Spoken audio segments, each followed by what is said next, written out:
রাজ্যের নাম আমরা অলরেডি তো পশ্চিমবাংলায় 2002 আমরা পশ্চিমবাংলাতেই ছিলাম, তো পশ্চিমবাংলা। তারপরে বিধানসভা ক্ষেত্র নাম 2002 সালে বিধানসভার যে ক্ষেত্রে আমরা ছিলাম, যেখানে আমি ভোট দিয়েছিলাম বা যে ভোটার লিস্টে নাম উঠেছে, সেই পাতাটার একদম মাথার বাম দিকে দেখবেন ওখানে বিধানসভার নাম লেখা আছে। যার ভাঙ্গড় বিধানসভা লেখা থাকবে ভাঙ্গড় বিধানসভা লিখবেন। অনেকে আছে 2002 সালে রাজারহাট বিধানসভায় ভোটার ছিল, এখন এখানে শিফট করেছে, তাহলে সে যখন ফিল করবে বিধানসভার নামটা কি লিখবে, তার যে লিস্টটা আছে সেখানে দেখে নেবেন মাথায় কি লেখা আছে সে লিখবে। তখন যদি রাজারহাট হয় তাহলে জেলাটা কোন জায়গায় কি বসবে, উত্তর 24 পরগনা।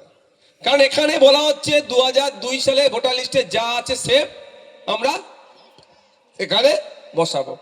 তারপরে কি এখানে দিয়ে আছে ঘর করে বিধানসভা ক্ষেত্র নাম্বার, যদি ভাঙড়ের কেউ ফিল করে 2002 সালে ভাঙড় বিধানসভার ক্ষেত্র নাম্বার কত ছিল আপনারা জানেন?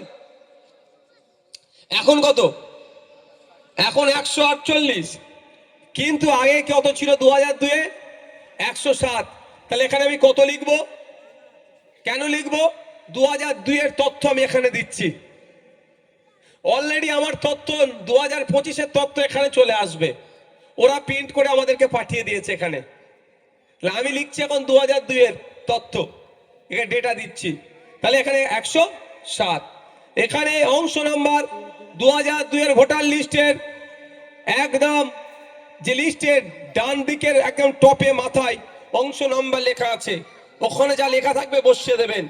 ক্রমিক নাম্বার তথা সিরিয়াল নাম্বার 2002 এর ভোটার লিস্টের প্রথম যে কলামটা আছে ওইটাই 1 2 3 4 5 6 করে সিরিয়াল হয়ে যাচ্ছে, ওটা ক্রমিক নাম্বার বলে, এটা বসিয়ে দিলেন, আপনার কাজ শেষ। তারপরে কি হবে, এখানে সিগনেচার করলেন, সিগনেচারের জায়গা আছে বা বাম হাতে ছাপ দিলেন, তারিখ দিলেন, ফর্ম রেডি হয়ে গেল। যে অফিসার আপনাকে দুটি ফর্ম দিয়েছে সেই অফিসারের নাম ফোন নাম্বার একদম মাথায় লেখা থাকে, সেই অফিসারকে আপনি ফোন করতে পারেন, সাহেব বাবু কি মা যেই হোক না কেন, যে আমার ফর্ম রেডি হয়ে গেছে আপনি আমার কাছ থেকে নিয়ে যান। সে তার সময় মতো চাপ দেবেন না, অনুরোধ করছি। তাদের বিএলও গুলোর মাথায় অনেক চাপ দেবেন না, আমি এটা অনুরোধ করছি।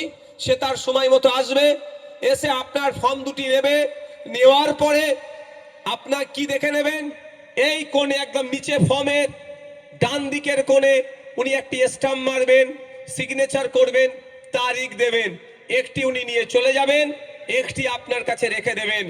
আপনার বাকি আর কিছুই কাজ করতে হবে না, বাকি কি করতে হবে আপনার বিধায়ক আপনার জন্য বুঝে নেবে। মাথায় থাকবে তো?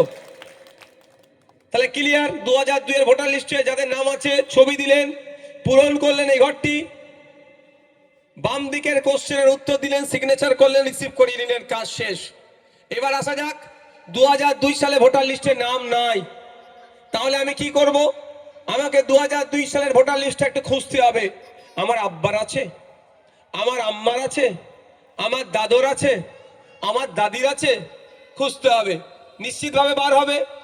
যদি না বার হয় তারও ঔষধ আছে, তারও ঔষধ আছে।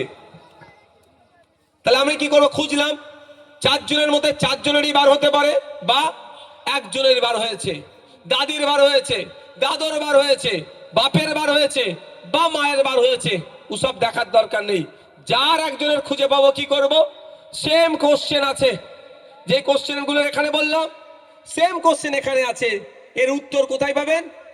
যেখানে আমি খুঁজে পেয়েছি, কোথায় কোথায় খুঁজে পেয়েছি? 2002 এ। এটা এখানে উত্তর দিয়ে দিলাম, দিয়ে এখানে সিগনেচার করলাম বা বাম হাতের আঙুলটা ছাপ দিলাম, দিয়ে আমি রিসিভ করিয়ে নিলাম, আমার কাজ শেষ।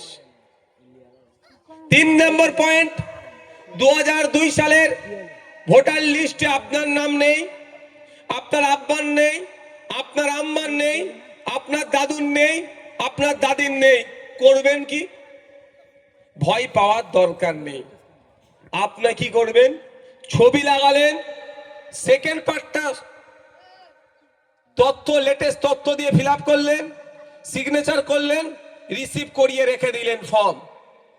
আর আপনাকে কি, আপনি যখন এই জমা দেবেন আপনাকে নোটিশ আসবে যাক, নোটিশের বিষয়টা আমি পরে বলবো।